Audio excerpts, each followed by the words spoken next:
effective and responsible handlers of power. Power. If you are not power hungry, you are not hungry enough. You are submitting yourself to someone exercising power over you. I'm thinking as entrepreneurship, as an entrepreneurial community. I want you to tweak some of the areas where you're thinking of taking us. And you put the authority over power. Nigeria might be a cash economy, but God, they have power. Nigeria might not be the most advanced or developed economy, but there is no verse. There's no verse who can even think about doing so in Lagos. And so let's see what are our priorities here. Fitting into the current machinations of extraction, are we not imitating people who are imitating us? Your job is not to imitate the oppressor. Your job is to prepare to destroy the oppressor. You can't have this piecemeal approach to emancipation. You can't. You are falling into a bag of worms called integration. Nothing that you have to humiliate yourself for to be a part of is worth being a part of. So when people are urinating on your bag in Stellenbosch, you must ask yourself not only why do these ones fancy urine so much? Obviously they are inferior. I mean, how do superior people be taking their parts here everywhere urinating on? That's not a superior person. That much we know they are not superior. But we went to them because we think they are superior. You must meet a dropout from UCT. He behaves like he graduated from a TVET. Yeah, he thinks he's better than a TVET graduate. When you ask him what happened, he says, oh, you know, it's UCT, eh? Yeah? Well, I was at UCT. And then, anyway, UCT.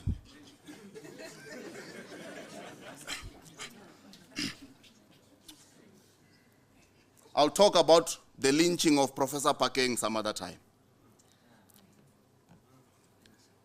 Yes, because in the miseducation of the Negro, Carter G. Woodson wrote that there would be no lynching of black people if it did not start in the classroom. After all, why not lynch, dismember, and destroy a people whom you are taught amount to nothing in the first place? They are children of a lesser God, so if you kill them, no sin has been committed. We can't be beggars. You know, I used to, when I was here, a freshman here about 15 years ago, I used to laugh at my friend one day, and I used to laugh at, I used to call Lagos the city of generators. He texts me every now and then to check how are things. Here in Nigeria has a big energy problem. And I used to laugh at the fact that they don't have electricity. I've been swallowing those words ever since.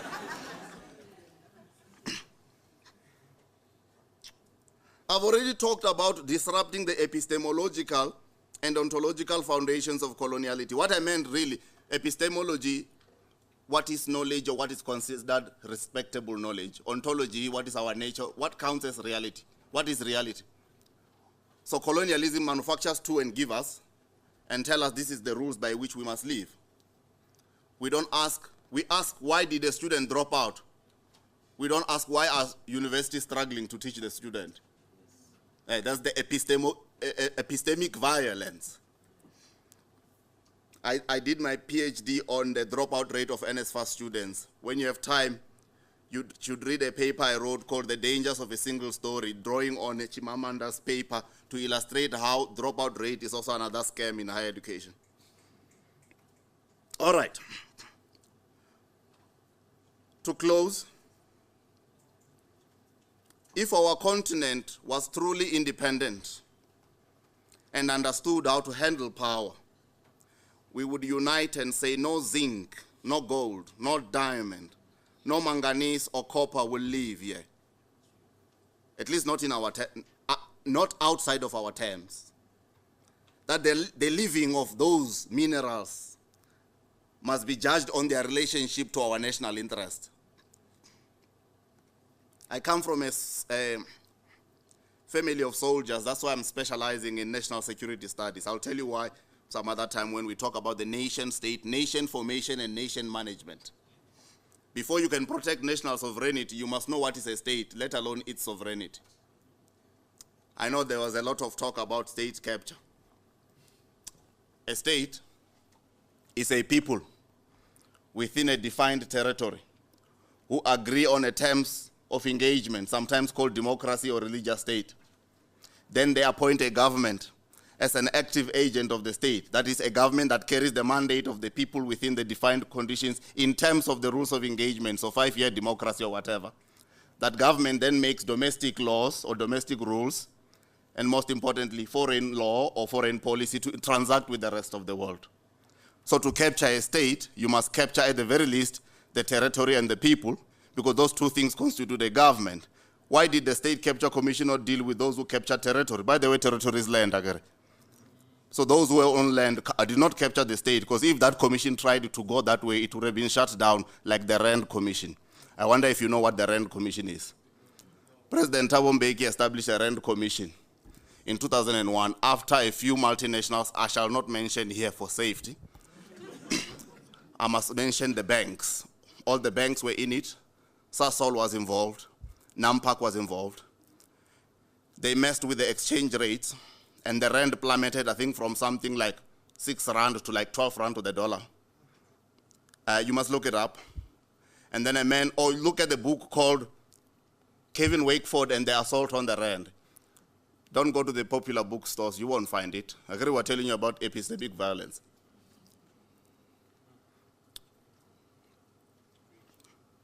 So, all non-Africans downgrade Africa, and all non-Africans crave to divide and capture Africa for themselves. For 3,000 years, we've been under siege, more than that.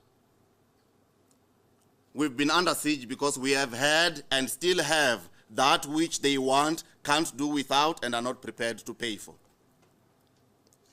Don't use the word discovery of oil again by Total. I'm sorry. It's the same way saying Columbus, that genocidal maniac, discovered the Americas. It's not worthy of being said by anyone above the age of 10. Columbus was a genocidal maniac who discovered nothing, got lost. Read his diary. And if you want to understand our biggest weakness, look at our biggest strength. The biggest strength of African people is our humanity, our ability to be gentle to a stranger, often the wrong strangers. That humanity sometimes translates to political naivety. Too many times we've been taken for a ride. The exporting of coal from South Africa during the time of load shedding has increased to Europe by 760%, so that Europe can cope with the war they established themselves. It's not about energy economics, it's about Europe not freezing to death because of the Ukraine and Russia conflict. Yeah, go check Bloomberg. Our export of coal to Europe increased by 760% during the same time that I was asking some of my comrades, because I've not given up on the ANC yet, if we are really suicidal politically. I'm sorry, who can, less than 400 days before national elections, you plunge yourself into darkness? It's like the biggest commercial political advertisement for the opposition, really. We're more like political suicide bombers of some sort. So, I'm going to conclude with Baldwin. He's black. And I think some of you know him. I think it was his birthday not long ago. Okay, guys, let's include Professor Chomsky as well. He's basically black if you just listen to his voice.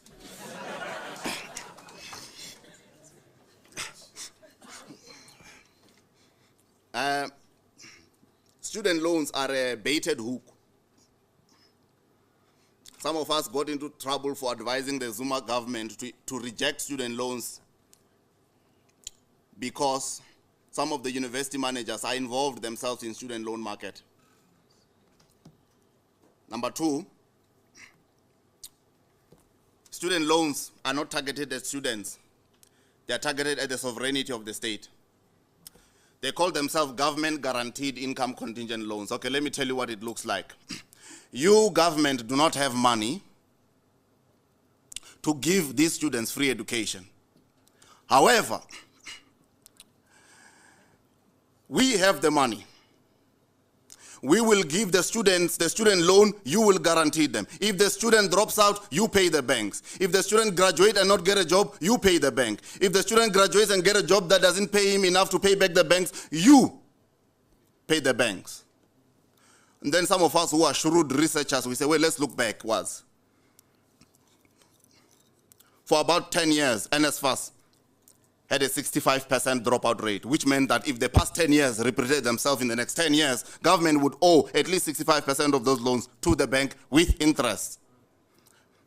Then you add the 5% of unemployed graduates, total it at least 70% of the debt would be owed to the banks. But why would the bank give a government that does not have the money to give the free education a loan anyway? Because the government has assets that the banks want to capture as a conduit of foreign corporates. So when a government defaults, it must give over ESCOM. When a government defaults, it must give over SAA. When a government defaults, it must give over Transnet. It was a losing battle anyway because we ended up giving them to them even without accepting the loans, but that's a discussion for another day. So, we're not independent states. We are what President Kwame Nkrumah called sham independence, or client states, satellite states. The reason why the Chinese and them can do a proper energy mix is because they are not client states. I remember, asifuni nuclear, asifuni nuclear, asifuni nuclear. Hey. President Zuma was reduced to a buffoon for trying to construct a nuclear power station. By the way, the cost of load shedding and these bogus renewable energy projects is probably 6 times the budget of that you said Asifuni Nuclear. And a Swedish NGO helped you go to court to stop the nuclear build program. Today you must Asifuni Nuclear from the dark, and I feel nothing. Baldwin says we must resist. Because if we don't resist, we will wake up one day to realize that the flag to which we have pledged allegiance to has not pledged allegiance to us. So, take time to study the relationship between these sectors of higher education institutions and how power functions. We are educating for power, not for jiving, not for twanging, not for reading tombstones. I watch with awe. You see, these days I'm a coward. I've got 2 kids, so I don't fight too much. Yeah, kids have really done me a disservice. My heart walks in those daycares.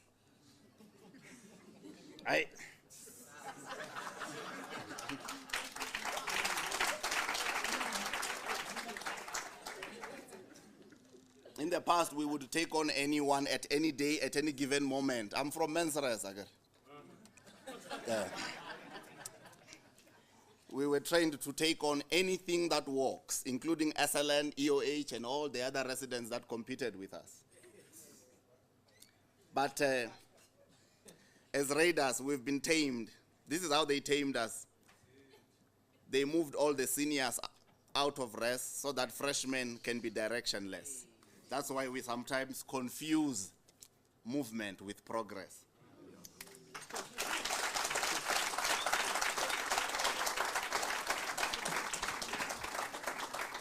I told you that man gave me my aha moment, much to my dismay. Thank you so much. Yes. Much to my dismay, because when I was first year in men's res, I became too conscious for corporate. But that's a story for another day.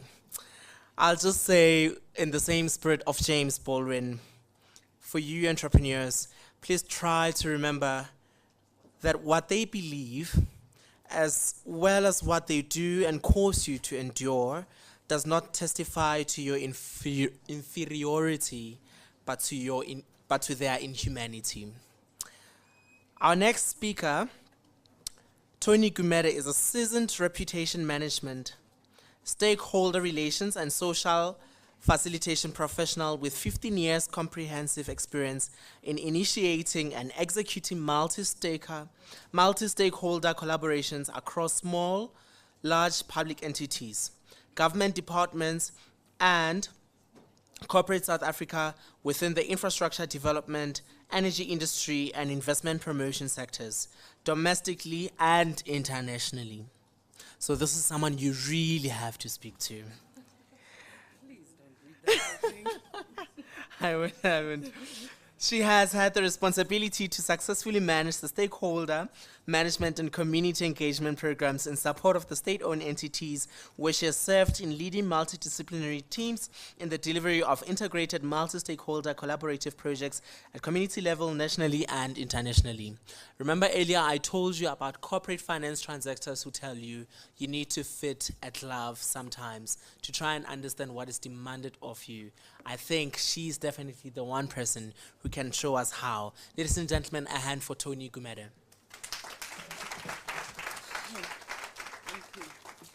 Good afternoon, everyone. I know this is really the graveyard shift.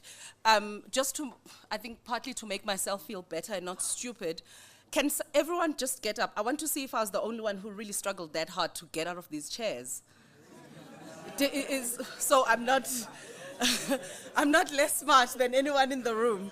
Okay, no, great stuff. I'm from Brand South Africa, and I know this is the last presentation, so I'm not going to bore you with a lot of things. You've had very, very rich conversation that have spoken to the landscape of this country, the challenges that we grapple with every day. I'm not going to repeat any of them, but I'm simply going to say that one of the things that make for Brand South Africa entrepreneurship and you as entrepreneurs so important is the fact that you are the innovators. The solutions to our communities, our society, and our country will not come from any other place except from entrepreneurs. So 2 days ago, we actually hosted a small congratulatory session with some of the, I would say, the most admired brands, not only in the continent, but in South Africa. And what for me was most exciting was to see two brands. I see the big brands that were represented there, the old brands that have been around, that were birthed in this country.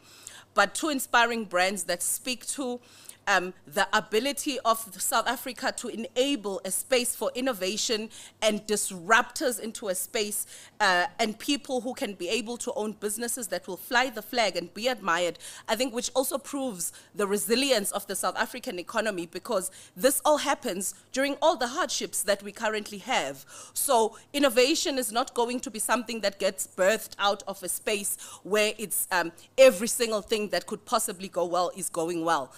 I want to ask if any two people can tell me what the currently most admired brands are that I'm actually alluding to. No, George, you are from Brand South Africa. You cannot tell us. Yes, please, gents.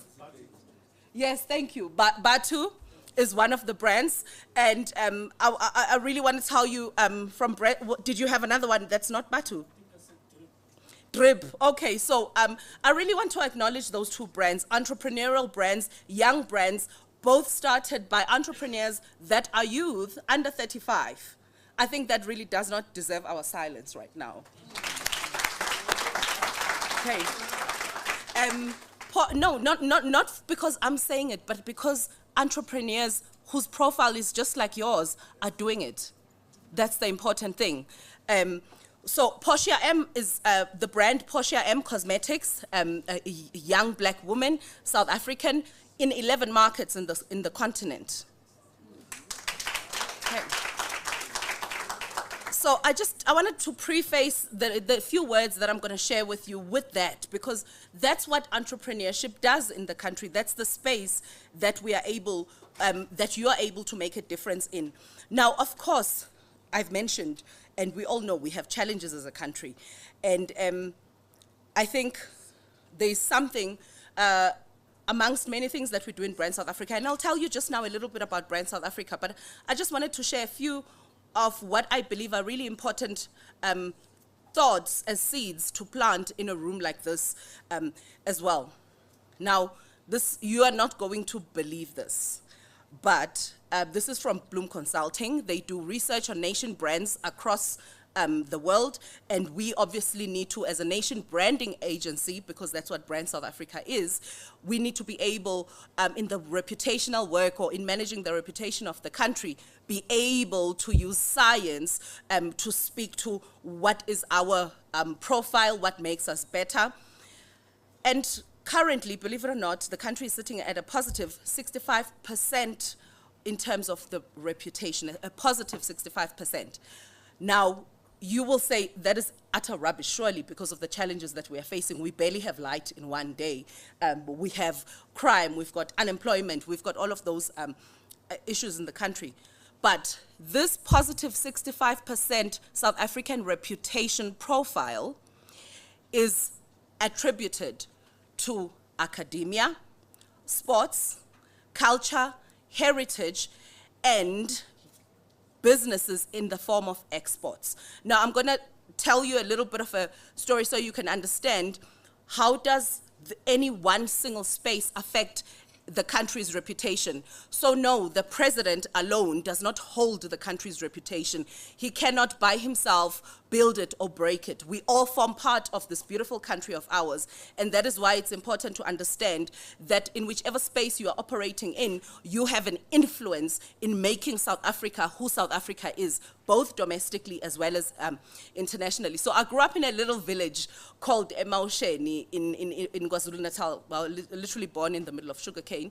So my father used to buy these stereos. I know you guys are probably too young in this room to remember a stereo where you had to pull up the aerial for it to work, you know, like a radio. You've never seen it, right? You can Google it, you'll find it. So, I'm illustrating a point here from a very personal example. So these things were cheap. He bought it from a local Chinese shop. You could see it says made in China at the back. You know, those ones with the batteries that come in, I don't know what you call them.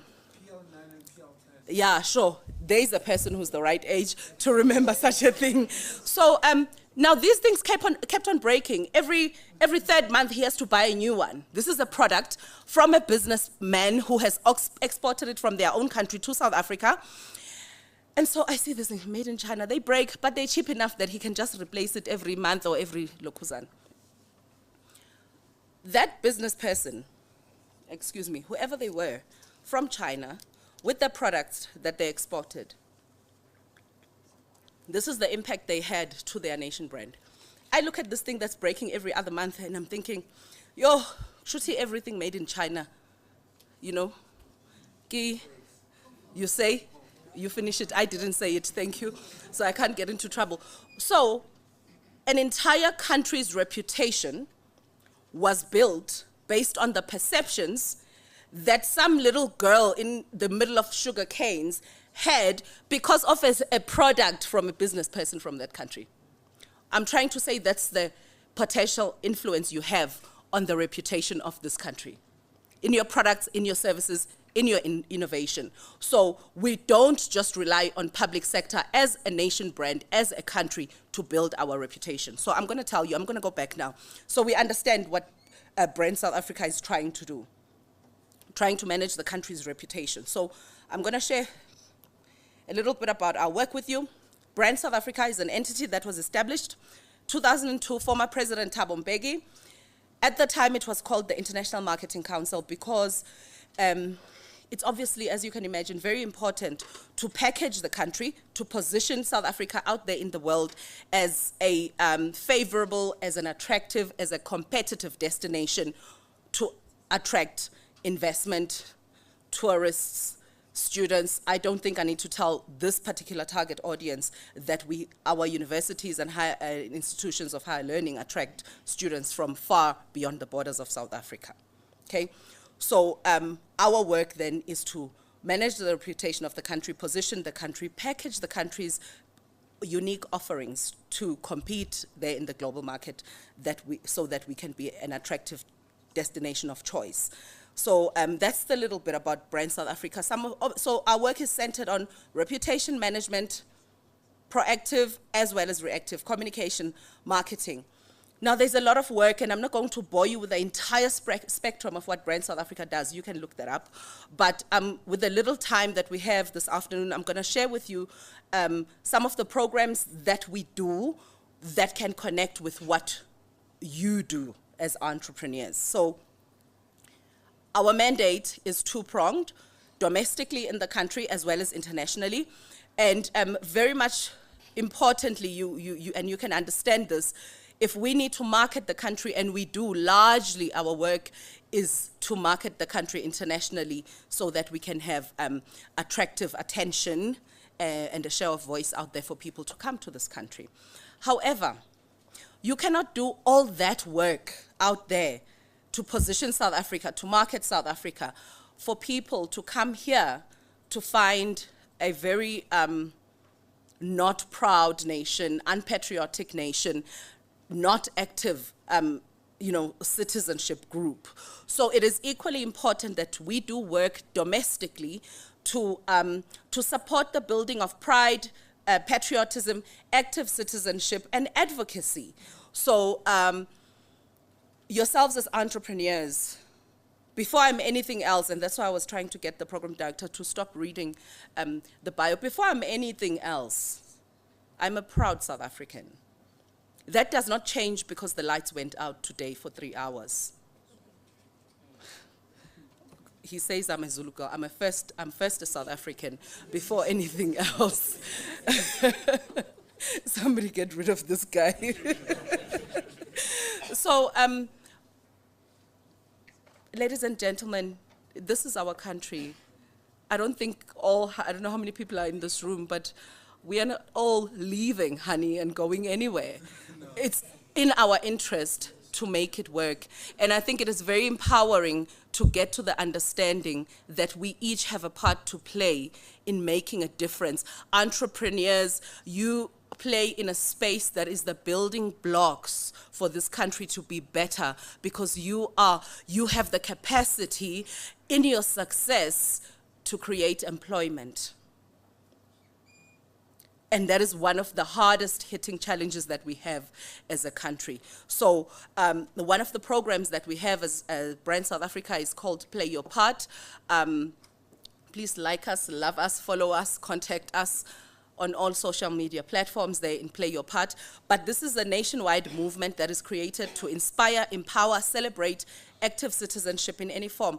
But our pillar that we focus much recently on a lot is entrepreneurship, because we understand the need to enable in whichever way within our mandate that we can in that space. So Play Your Part is a nationwide movement, and what we do, we showcase reasons to believe. We showcase that they are entrepreneurs, they are playing their part through the various programs, platforms, and collaborations that we do. So just to share, I don't know if anybody saw, for example, we had a TV series, I think we produced more than 50 episodes, where we were just profiling the work, amongst others, of entrepreneurs, ordinary South Africans doing extraordinary things. Because what makes up the country is not necessarily one sector of society. It's not just the government, or it's not just policies, but it's South Africans who are doing extraordinary things every day, and that's what we often find.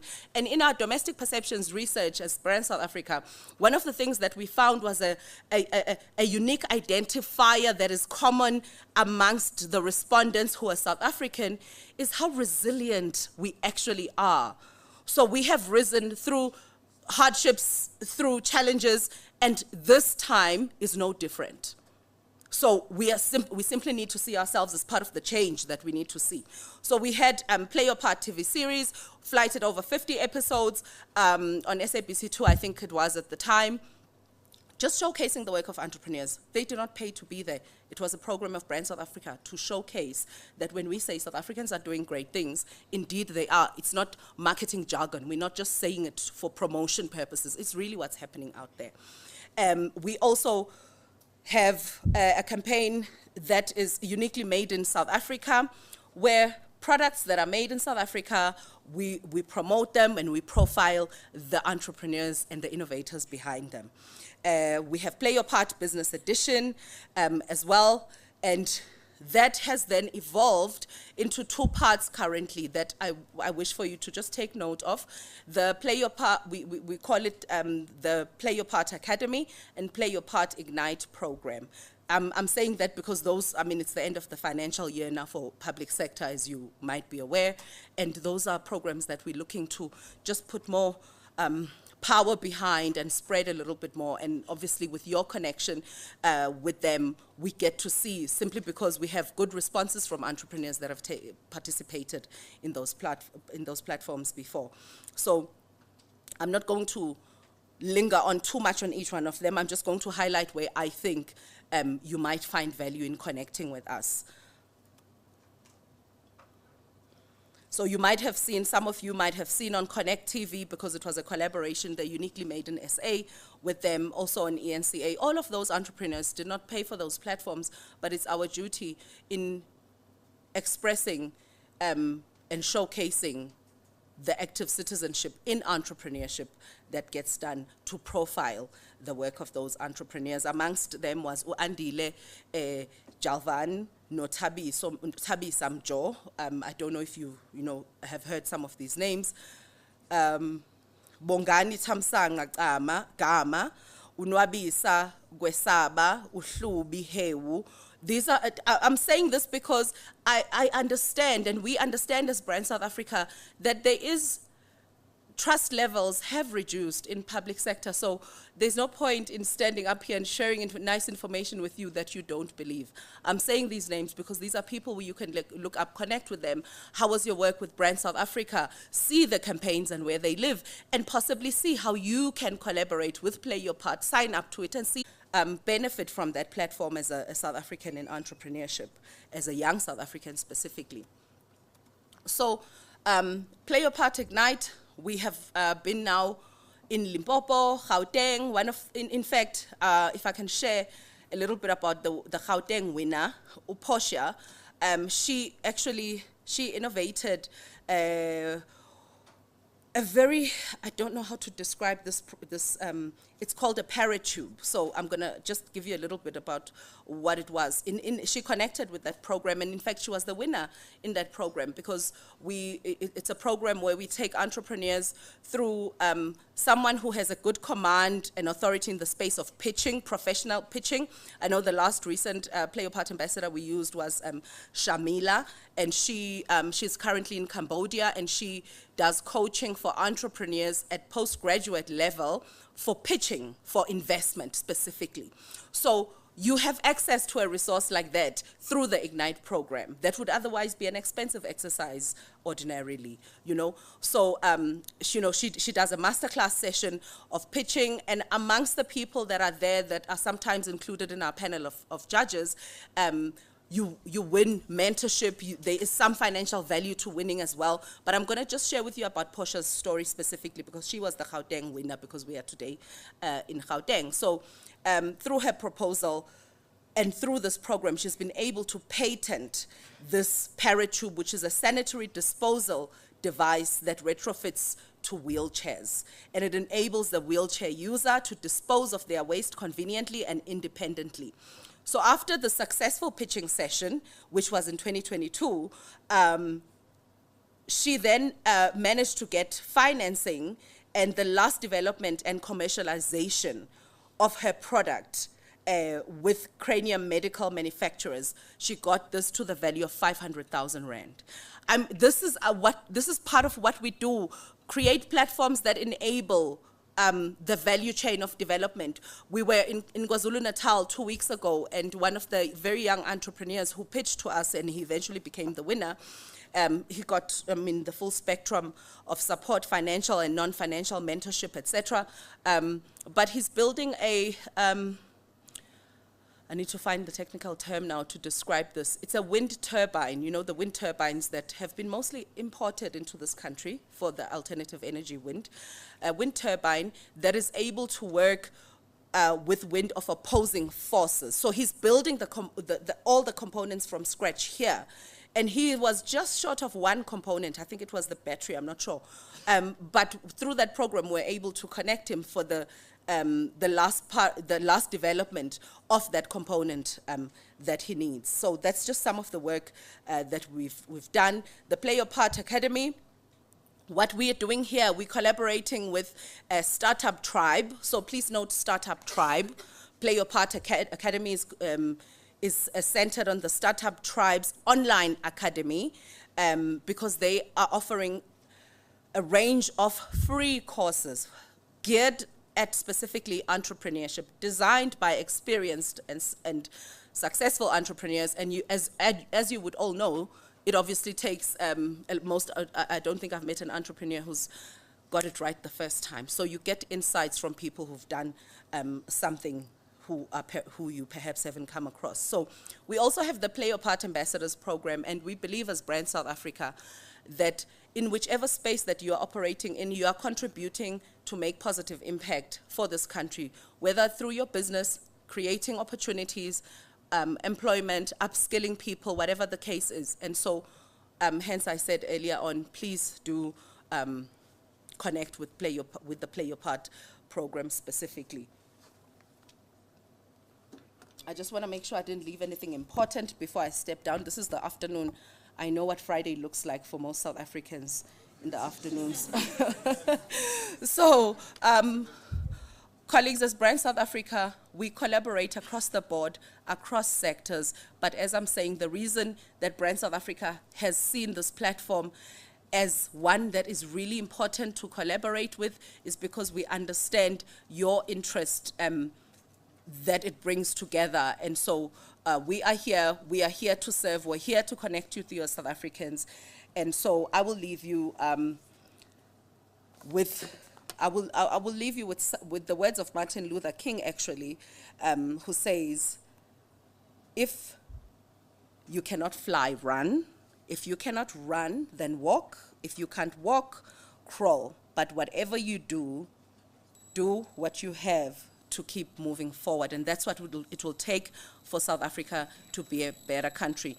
And when you are beyond this point, you are going to, whether investment is coming from domestically or internationally, just remember the reputation of this country does not lie on some. It lies on every single South African's shoulders. So when you are talking with your potential investor, when you are, whatever it is that you do, just remember, to the world, you are South Africa.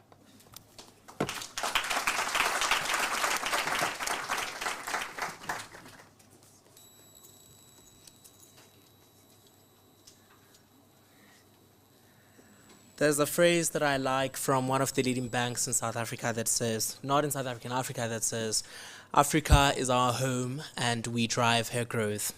And I'm sure everyone who is here, including Brand South Africa, actually believe in the vision of South Africa and that it's a country and nation worth fighting for. I can't imagine how exhausted you all must be. So we're going to have our last speaker for this evening. Her name is Lebo Lishabane. She's a civil engineer with 19 years experience after completing her Bachelor's of Science in Engineering at Wits University in 2002. She has experience in the design and infrastructure services, project and program management, and business management. She's the former managing director at the Black Gills Engineers and was the deputy president of the National Society of Black Engineers, an organization that promotes engineering disciplines to high school learners, mentorship to undergraduate tertiary students, and new graduates. She served as a council member of the Engineering Council of South Africa. She sits on the board of Spectrum Valuations and Asset Solutions and Gauteng Partnership Fund. She started her career at BT Mongwe and Associates, a consulting engineering firm, in 2002 as an engineer in training, and was involved in various projects in the civil engineering fraternity, including design of infrastructure, services such as water and sanitation, roads and stormwater, and development of business plans. In 2005, she joined South African Airways as an executive manager responsible for SAA's global property portfolio with approximately 2.5 billion rands, and the outsourced maintenance contract for the movable and immovable assets worth about 1.5 billion over a 10-year period. So she knows how money works. In preparation for the 2010 Soccer World Cup, she was responsible for the project and program management for the upgrading of SAA business class lounges at all local airports worth 100 million on a fast-track program. She assumed a full-time role as the managing director of Black Gills Engineers in July 2011. The company was a startup consulting engineering firm at the time, and over a 5-year period, it had grown to a staff complement of 38 employees. The company carried out various infrastructure and property development projects over that period. She then joined IX Engineers, a product of a partial merger between Worley Parsons PI Business and Black Gills Engineers Consulting Business on the 1st of October 2016 as the Chief Executive Officer. Ladies and gentlemen, please give a hand to Ms. Lebo Leshabane.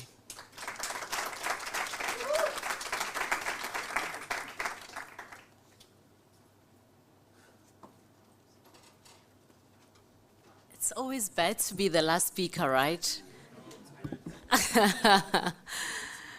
I'm glad to see that you still have the energy to be here on a Friday afternoon. Big up to you guys. You guys are incredible. I'm a VETS graduate. I graduated 21 years ago. So I'm so proud to be here today. I know you're looking at me, right? It's like I don't look like I graduated 21 years ago. So yes, I did, unfortunately. Well, the formula is easy. Eat right, work out, try and sleep enough. It's not always achievable, but hey, try. Fight for it. Fight for that sleep. But yeah, it's quite important that you take care of both your mental health and your physical health. I was just listening to a 702 as I was driving here, and they were talking about, you know, how everybody's concerned about the rate of obesity in the world and how majority of the human beings will be obese in 2035. So that says we're not eating healthy, we're not taking care of ourselves, and it's quite easy. So start with a 17-hour intermittent fast every day, easy. The rest, just eat healthy, don't eat KFC. I was disappointed to see that on Uber Eats, the most ordered meals were from KFC, and I thought, oh, this is concerning. I thought Uber Eats was for healthy people. Yeah, so I'm a civil engineer. I must say, look, it's quite disheartening that I arrived at on VETS campus today, and I was not allowed access because there was a protest. And I'm thinking, wow, what a different life it was when I was here 21 years ago. We never used to have gates. Actually, Empire Road was just an open road. Everybody could walk in, walk past, and that's how safe it was, you know. And now there are all these gated things. You can't even walk in anymore without a student card. And it's up to us to create the life we want to live, right? I know there are a whole lot of other factors, but I'm so happy to see that the students are fighting for their rights. You know, the era that I lived in was completely different. Yes, the fact of the matter is, as a black child, you did experience oppression. I experienced it for many years. So my childhood life was really a sad one. I mean, I always look back and I thought, sure, I was actually a sad child. I don't know how I made it, but yes, and it's not just the external factors, right, oppressing you, just your circumstances. You're just oppressed by not having food to eat. I mean, I remember I spent a couple of nights staying, I was fortunate I stayed on res. Well, at the time, getting space at res was not much of a problem because we came at VETS when a lot of white people were leaving res. So we never had white people at res. So all white people had cars and they drove in and out of campus every day. So only black people stayed at rest because, hey, we couldn't afford a car and an apartment somewhere. It was just unachievable. But still, right, first year your family can afford just to get you in, just to get you that registration fee. And the rest, it's like, oh, we don't know how we're going to get this child through the first year, even to pay for her fee, to get her fees at the end of the year. But anyway, you are there. And you never worry about it. I never worried about who's going to pay for my fees. I was like, okay, I'm here. I must use this opportunity to study. And all I did was study. Yes, I had nights where I didn't have any food to eat. And I thought, okay, I actually learned the most powerful, should I say a trait? Yes, it is a trait. Because right now, I'm able to control my mind so much because my time at Wits taught me to find a way to survive. So when you don't have food and you don't have anyone that you can call and say, hey, can you please send me 100 rand so I can buy some food to eat? What do? You resort to your brain, because I realized actually hunger is in my mind. And if I can start thinking that I am not hungry, I can start forgetting about the hunger, and then I can study, because it's very difficult studying with a growling stomach and you're trying to focus, you're like, oh, I'm so hungry. So I decided to start thinking, okay, let me devalue food. So food is no longer important in my life. And I thought, okay, actually, the only thing I need to do to remain alive is to breathe. So I started training my mind not to worry about food. And when I felt I was really hungry, I would sleep. And every time I wake up, hey, I felt better, felt energized. I could study, I could actually go to gym. I had energy to go to gym and do some aerobics. And that helped me manage my stress in a way. And right now, it's no longer important for me that I eat. I can, once I get into work, I forget about. But in a way, it's bad, but I try and eat healthy. Nonetheless, my colleagues know I'm one of, just looking at my life post-vets. So that whole difficult life. So second year, I got a bursary, right? I was quite fortunate. So my uncle saw this advert in the paper that Transnet is looking for engineering students. They're offering engineering bursaries.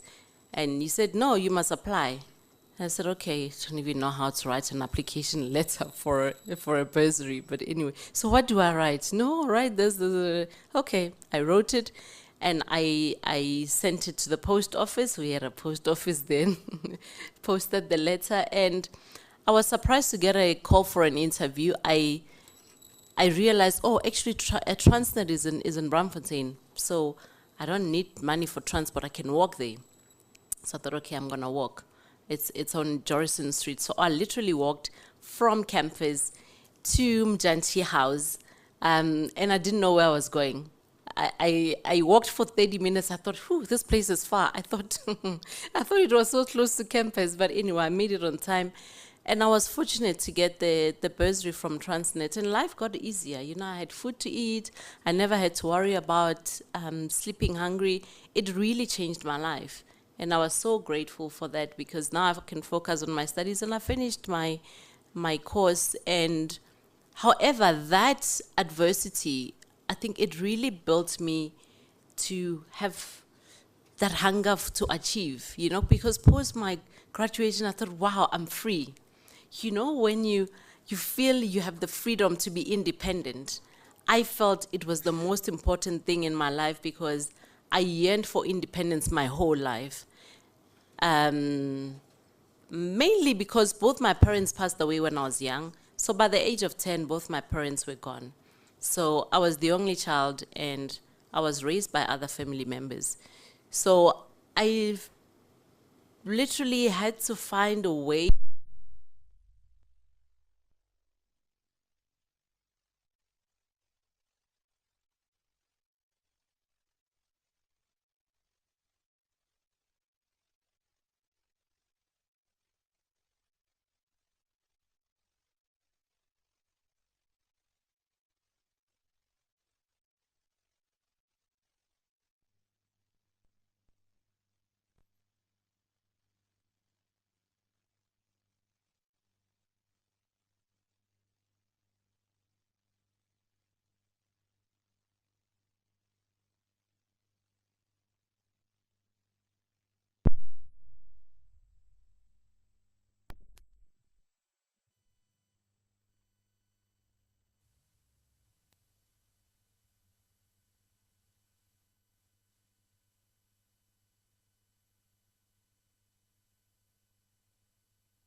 was BT Mongo and Associates.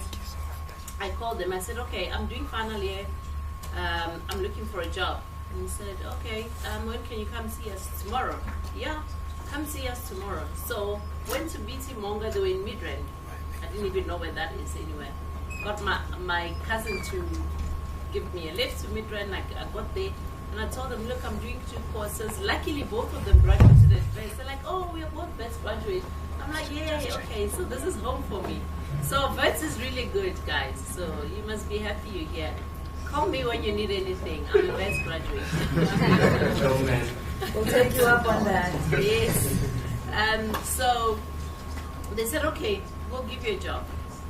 They said, we'll pay you 5,000 rands. I said, yes, okay, I'll take it. So I thought, okay, so now that I have a job, I'm going to buy a car. I mean, I can't be an engineer and I'll be going to site. You know, as an engineer, your sites are everywhere. They can say, go to site tomorrow in Polokwane. Hey, am I going to get into a taxi and go to site? You know, the contractor won't take me seriously. I'm like, okay, I'm going to get a job. I'm going to get a car. So I took my Transnet accommodation money. I said, okay, I'm going to buy a car with this money. And then they said, okay, car is 50,000 rand. I had 30,000 rand for accommodation. I thought, how am I going to get the balance? I thought, okay, so during school holidays or varsity holidays at Transnet, I can go work. You know, they gave me an opportunity to do in-service during school holidays. So I thought, okay, I've got a pay slip. They said, no, you're going to need a pay slip. We're going to apply for a loan for you. I thought, okay, yes, I'm going to use my pay slip that I used to when I was working in December for Transnet. Okay, good, I've got a plan. So submitted my pay slip.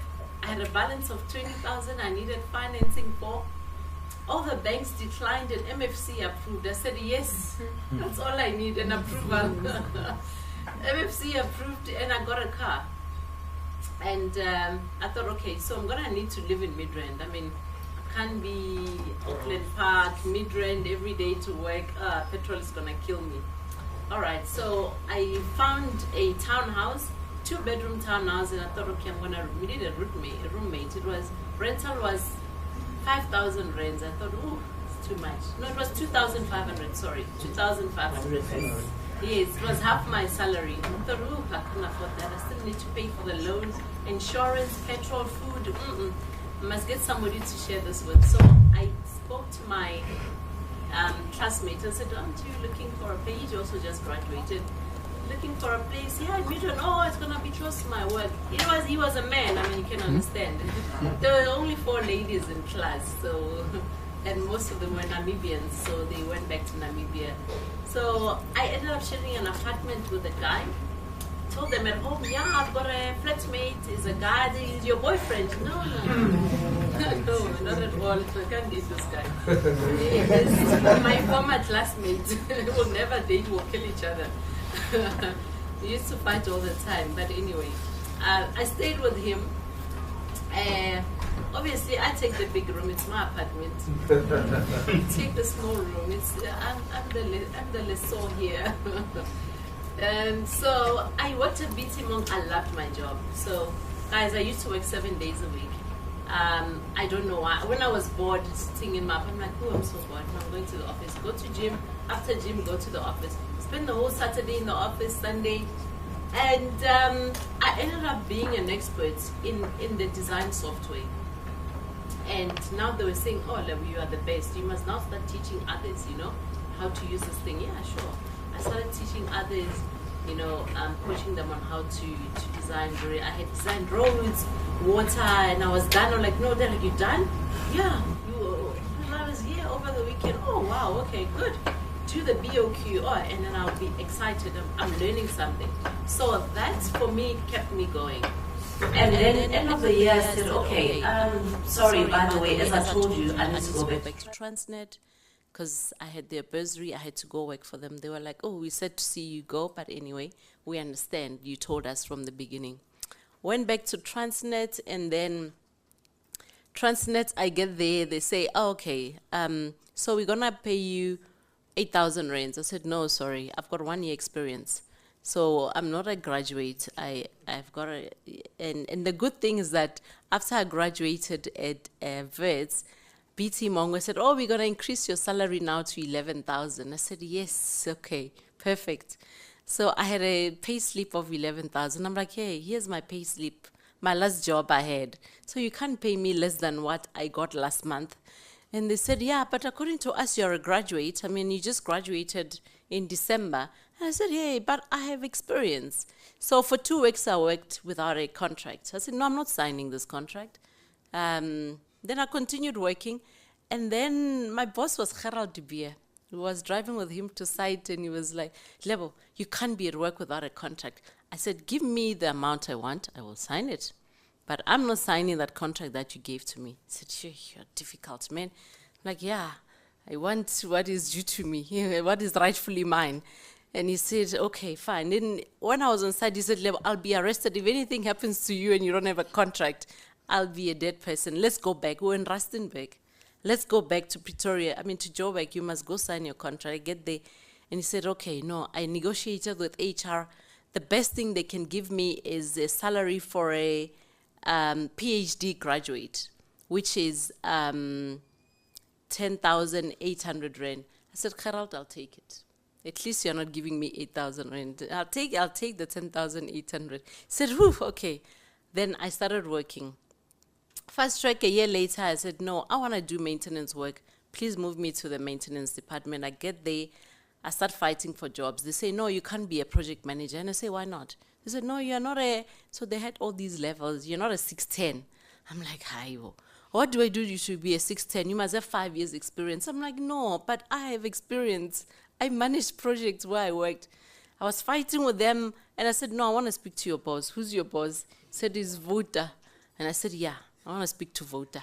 I made an arrangement with Vota, and I voted, I want to be a project manager for this project. He says, no, but you're not a 610. I said, no, guys, you can't keep telling me about 610. I want to do it. It's a small job. I think that project was like 1 million rands. I'm like, guys, I was doing 11 million rands project. What is 1 million rand? No. And I said, no, I want to speak to your boss. Who's your boss?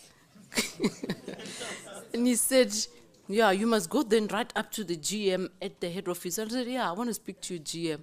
He said, okay, it's this guy called Thomas. He was a black guy. I went to Thomas. He said, no, Thomas, look, these guys are discriminating against. It's a 1 million rand project. Oh, I just want to be a project manager. Yeah, no, we've got policies. Unfortunately, we can't break policies. And I said, oh, no, it's a pity. If I make a meeting with your boss, who's the CEO, I'm only going to get it next year. I don't have the patience to wait for next year to be a project manager for this job. And I said, it's a bit, and now I'm going to leave. I'm going to leave Transnet. I'm not going to stay here because you guys are not taking care of me. So I went back to my office. I phoned BT Mongo. I said, BT, I want to come back. He says, yes, when? You want you to come back? And I said, yes. When can I come see you? He said, no, come on Monday. I went there. And then I get there and I say, so I'm coming back. He says, yeah, we want you to be a director. I'm like, a director? I'm like, okay. I only have 2 years experience. Yeah, we know. It's like, okay, I'll take it. All right, so what does a director do?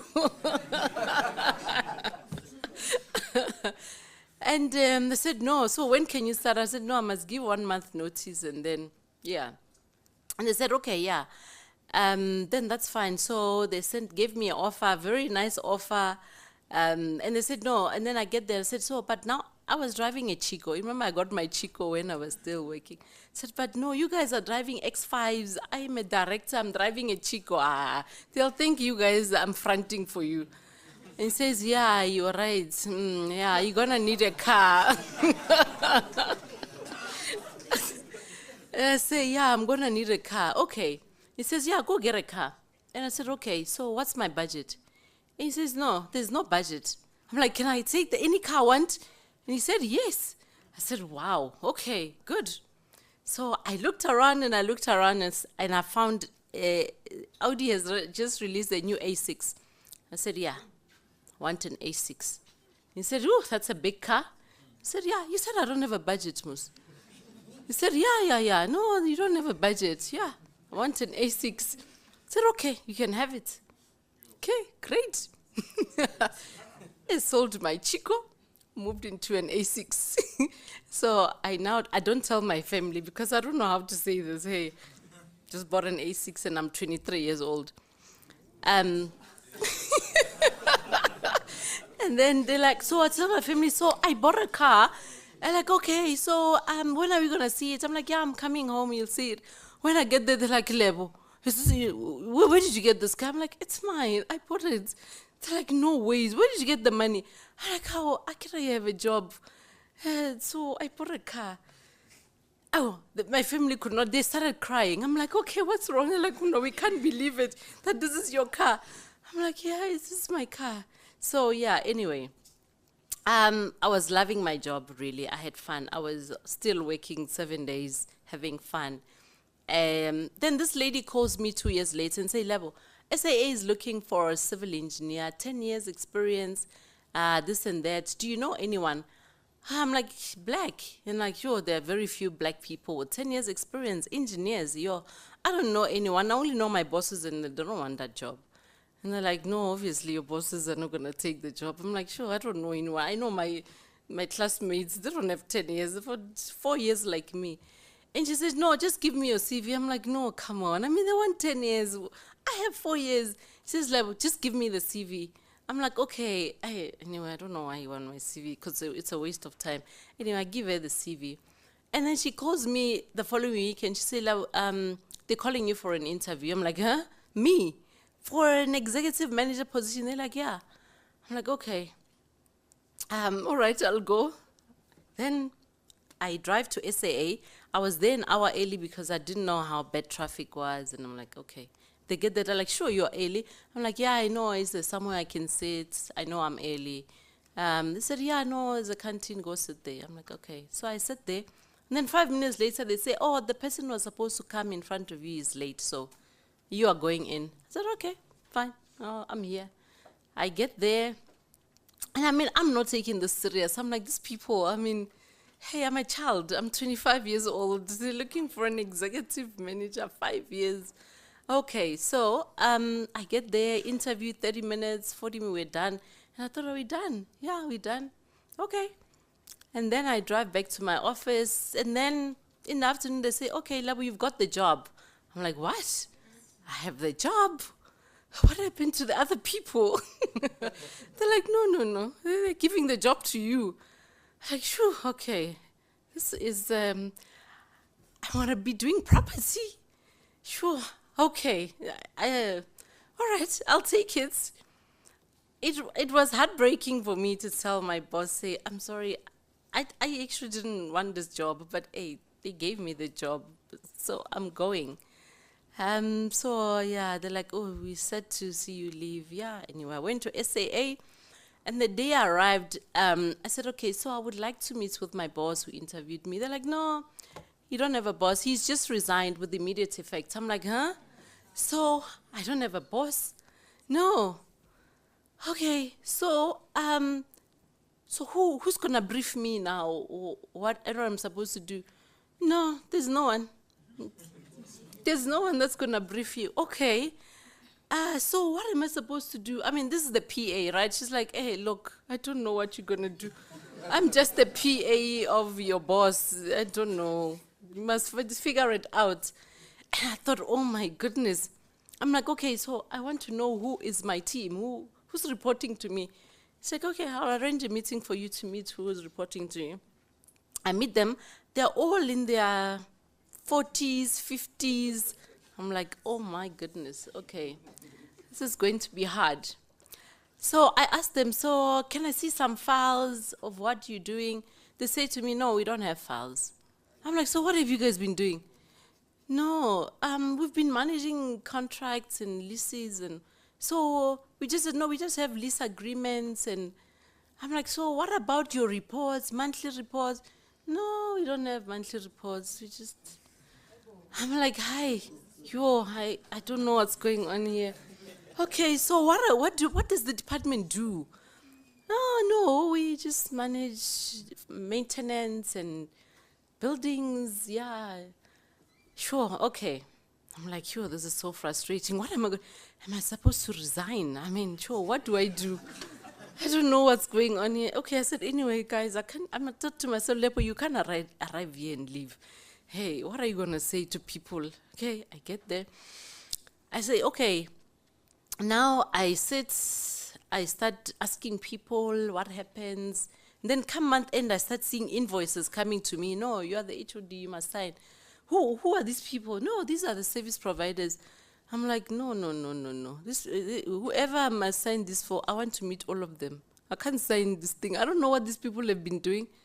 They must come. They must come tell me what they were doing. If I'm the one who's got the power to sign, they must come tell me what have they been doing. I call all of them. They're all these Afrikaners.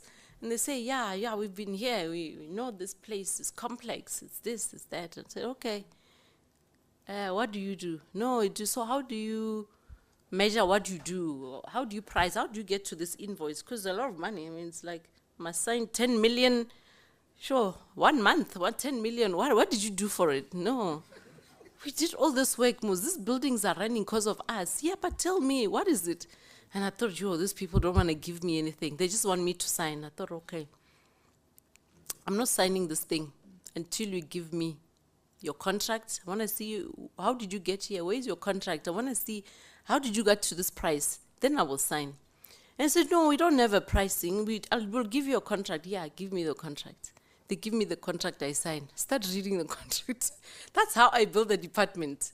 And then next month I say, no, your contract says we should have done this, and that. Where is it?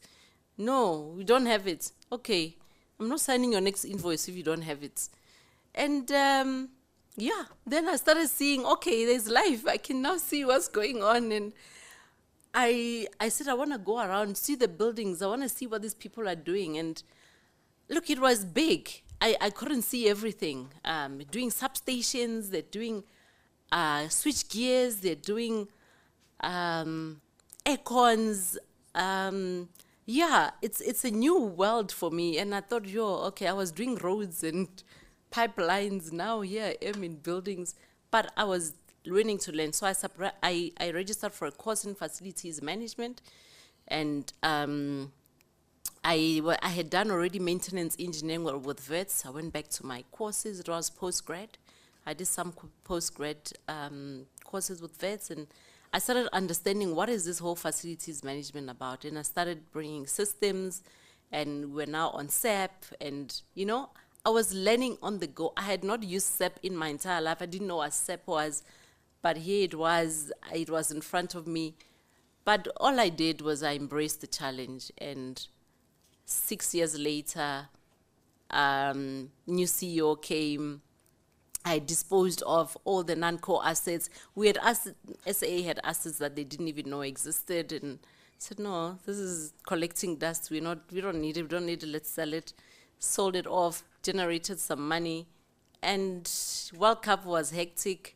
So imagine being responsible for all the airports that cannot operate during the day. The contractors can only start working at midnight, and at 5 a.m. they must stop working. So if I want to see what they're doing, I had to be there at midnight. So I was there at midnight. And I remember one night I went, and the SAA lounge here in Joburg was a mess. I called the contractor, and I said, your site is a mess. You must come to site right now. And he said, Lebo, it's midnight. I said, yeah, I'm on site. So why can't you come to site? I'm here. Why can't you be here? Yeah, no, but I mean, you didn't arrange a meeting. I'm like, no, I'm here. I'm calling, you must come. It's a mess here. You must come see what I'm seeing. No. And then he was there in an hour. And when he gets there, he's an old man. I thought, sure, I made an old man wake up at night, and I felt sorry. I'm like, but hey, the site is a mess. Let's walk. I'm going to show you this is a mess. You must fix it right down. I want it fixed. End of the month, I'm coming. These things must be fixed. And we had the Fanuti guys and LTA at the time as contractors. I said, no, come to the office. You guys are not performing. And they said, no, we are not coming. I'm a director at LTA. I'm like, I don't care. You want to be on this project or not? Yeah, I want to. So you must come to my office. I want to talk to you about your site. It's not progressing. Yeah, and then they came there fuming. Yeah, no, why you call us here? I'm like, I'm the client, Mus. I'm paying you. So I'm saying you're not doing your job. And they get there, I'm this young guy, they're like, you are the one who called us. I'm like, yeah, I'm the one who called you. And they're like, sure, they were thinking this child, these are big Afrikaner guys, and they think they've been doing this for 20 years. I say, no, I don't care, but it's a mess. Next week when I come, I want to see progress. And through that, I thought people hated me. But yeah, when I left SAA, the old man that I made him wake up at night, we became friends. Good friends, for that matter. I mean, Dino was an Indian guy, and he passed away 2 years, sadly.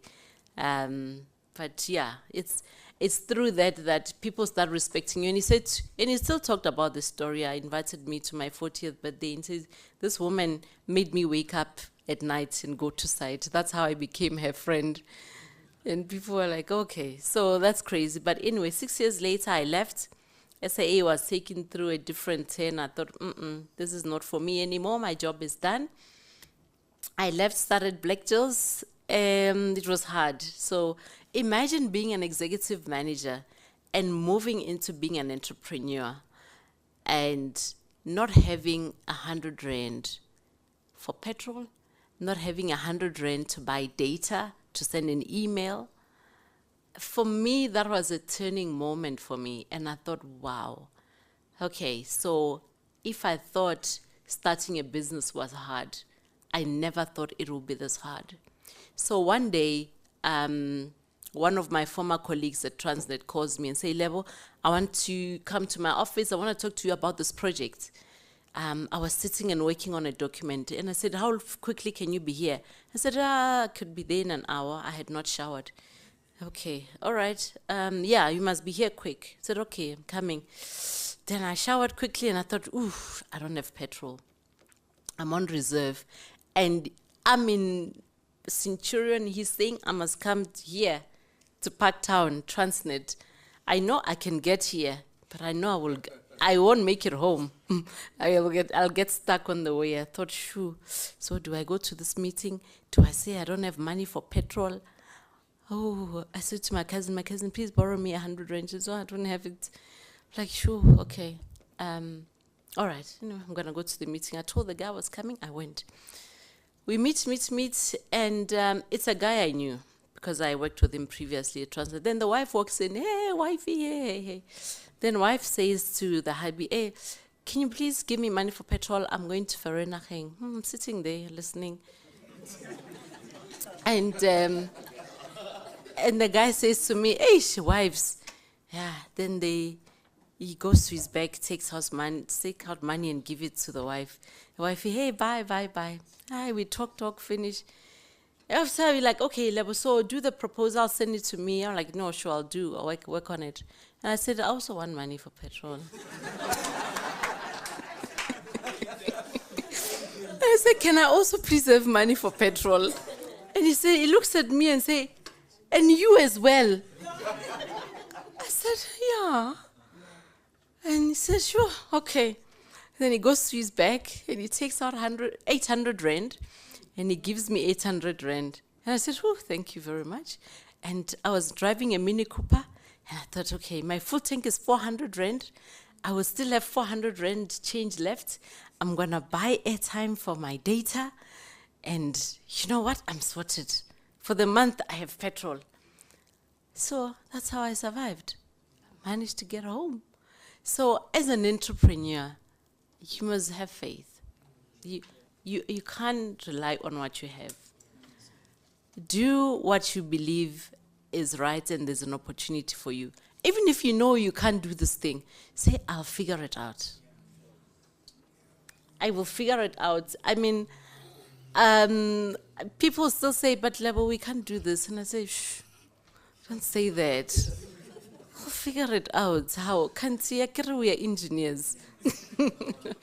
So I learned to remain on my faith. I learned to remain positive despite whatever challenges I had. You know, as much as I didn't have 100 Rand, I still woke up, dressed up, put on makeup, went to my meetings, be bubbly and be happy And people thought, sure, this girl is doing well. And that time, I don't even have money to buy data to send you an email. So how am I doing well? Fast forward 5 years later after going into IX. So end of that year, I actually went on a fast for eight months. So I'm a highly spiritual person. I went on a Daniel fast. I lost so much weight, and my family was starting to be worried that your clothes don't even fit you anymore. You really are too skinny. You need to start eating. And I said to them, I will know when God has heard my prayer. And I don't think God has heard my prayer right now. So I'm going to continue fasting. After 8 months, I thought, okay, Lebo, God, I said to God, I think you have heard my prayer now. I think beyond this point, I will be risking my health.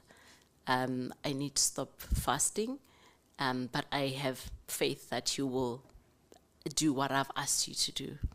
I stopped fasting, and 2 months later, I woke up in the morning, opened my emails, I got a letter of appointment for 20 million rand from Public Works for a 3-year contract. Worrying about salaries, you've got 3 years about not worrying about where you're gonna get your next paycheck, and debit orders bouncing, and the bank's calling you.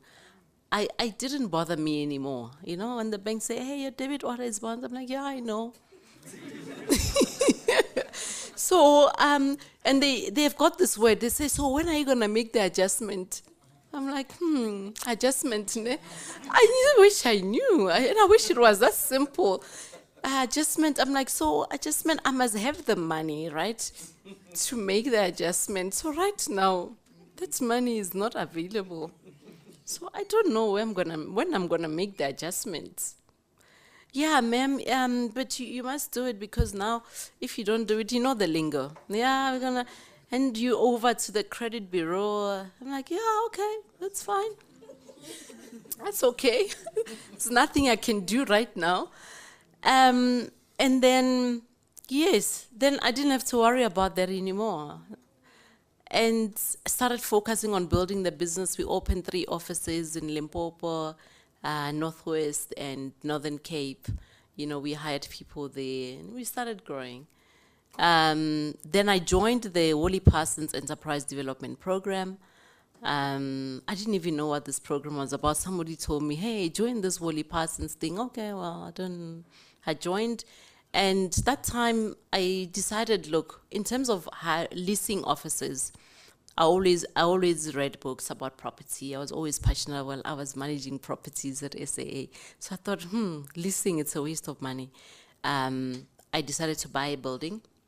Instead of paying 30,000 rand for lease, I said, I'd rather take that 30,000 rand and pay towards a bond for the building that we own as a building, as a company. So we bought the building, and it was not a flashy office, it was a warehouse, light industrial warehouse.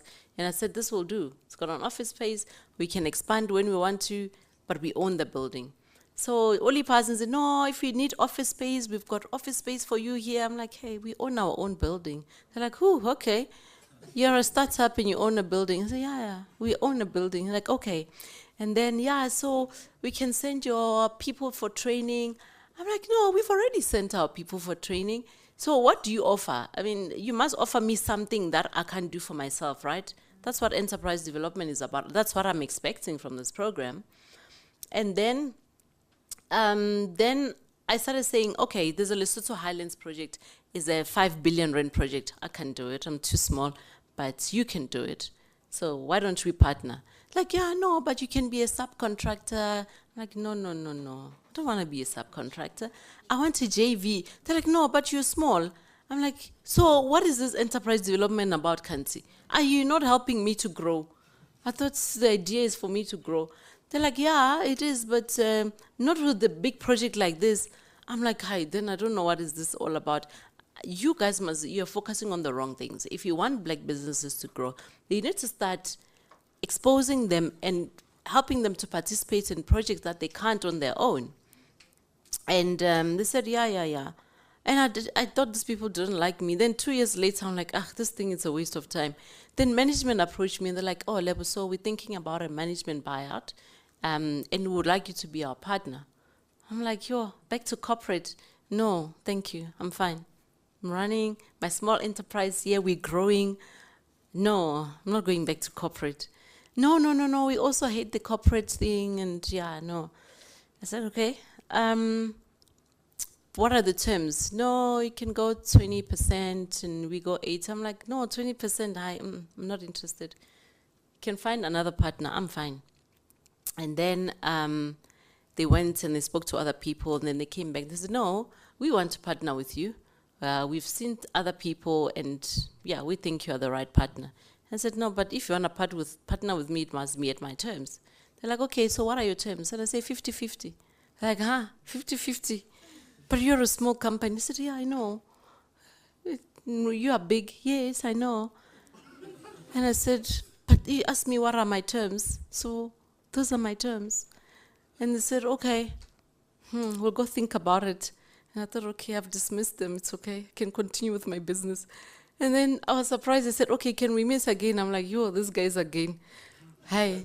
Then they come. They're like, okay, we'll do it. I'm like, at 50-50. They said, yeah. I'm like, okay. We have a deal. So that's how IX Engineers was formed. And I said to the Black Jewels team, okay, I'll give you guys 20% of the 50 that we have. I'll keep the 30%. So that's how then we partnered with the management from Wally Parsons and created a rebrand of IX Engineers. So it's been 7 years. No, it's been 6 years. We're turning 7 this year in September. And I must say, it has been quite a fulfilling, challenging, everything, thrilling, but I really work with good people. And what I learned at the IX environment is that, as Black people, we need to learn to work with other cultures. Diversity is good. It comes up with the research that says if you have a board you've got a board that has men only, that board is not that effective. But the more you add women to that board, the effectiveness of that board improves significantly. But once you have women only, the efficiency of the board also starts going down. So that just proves the diversity aspect of it, that you need the right combination of diversity for you to be effective and to be efficient. So let's learn to collaborate, work together, but always understand what you want. Don't compromise on what you want. Always negotiate what you want. Make sure you collaborate within the terms that are good for you and will support your growth. Now, I'm going to leave you with some opportunities that are currently, prevailing in South Africa. So, as you all know, we are in the VUCA world right now, and I'm sure you all know what VUCA means, right? Anyone who knows what VUCA means? Yes, sir. I don't know the whole one. Yeah. Abbreviation, but it's volatile. Something like that. So Yeah. someone that's not simple. Yes. Well done. So V is it's the volatile. The U is uncertain. The C is complex. And the A is ambiguous. So if you combine all these things, we live in that world right now where things are not constant.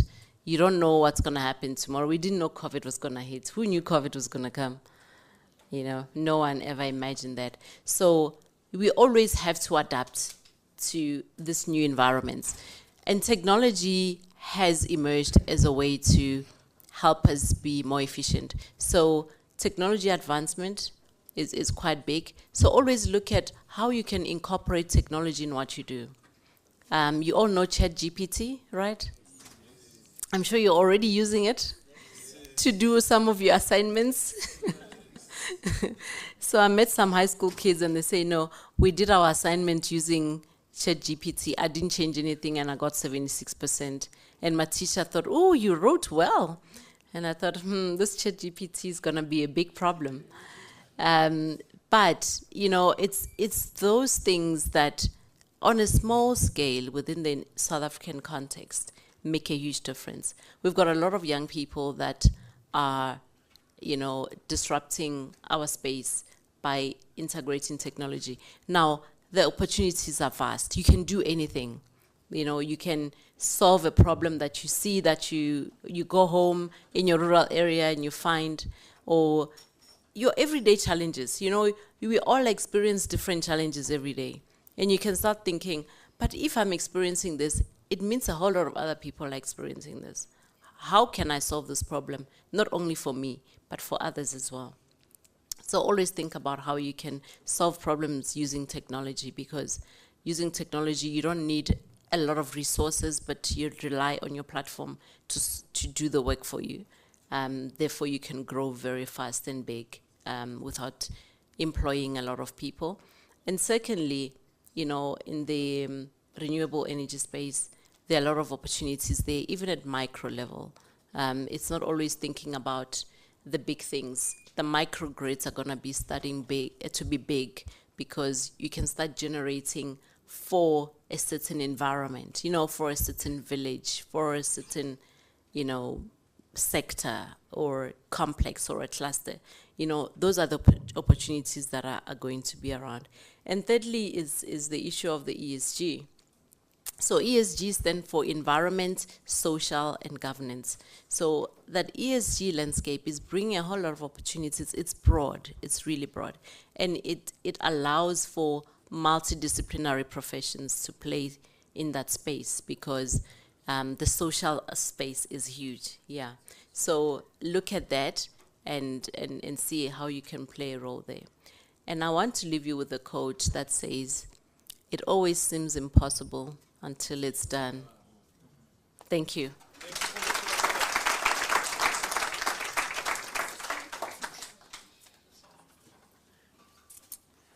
So as you can imagine, my brain is fried. I'm on information overload. But Levo is right. We have technology to thank so much, like my closing remarks. That was written thanks to ChatGPT. As we come to the end of this Youth Investment and Entrepreneurship Summit, I want to take a moment to express my gratitude to all of you for your participation and contributions. This event has been a great success thanks to the dedication and hard work of everyone involved. I'd like to extend my heartfelt thanks to Young African Entrepreneurs Institute, the Brand South Africa Small Enterprise Financial Agency and Small Enterprise Development Agency for providing us with this amazing platform and opportunity to come together and engage in meaningful discussions on the critical issues facing our industry today. I would also like to express my sincere appreciation to all the speakers who generously shared their knowledge, experience, and insights with us. Your contributions have been invaluable and have helped to make this event a resounding success. I'm truly inspired by the passion, creativity, and dedication of all young entrepreneurs and investors who have attended the summit. Your commitment to building a better future for all of us is truly commendable. As we leave this event, I urge you all to continue to pursue your dreams, to take bold risks, and embrace the power of collaboration and partnership. Let us continue to work together to build a brighter future, one that is inclusive, sustainable, and prosperous for all. Now, I do know I'm using ChatGPT, but this is how I write. Once again, thank you all to all the organizers, sponsors, speakers, and participants for making this Youth Investment and Entrepreneurship Summit. Can we please give a round of applause to Yai? I hope we all meet in industry. Thank you so much.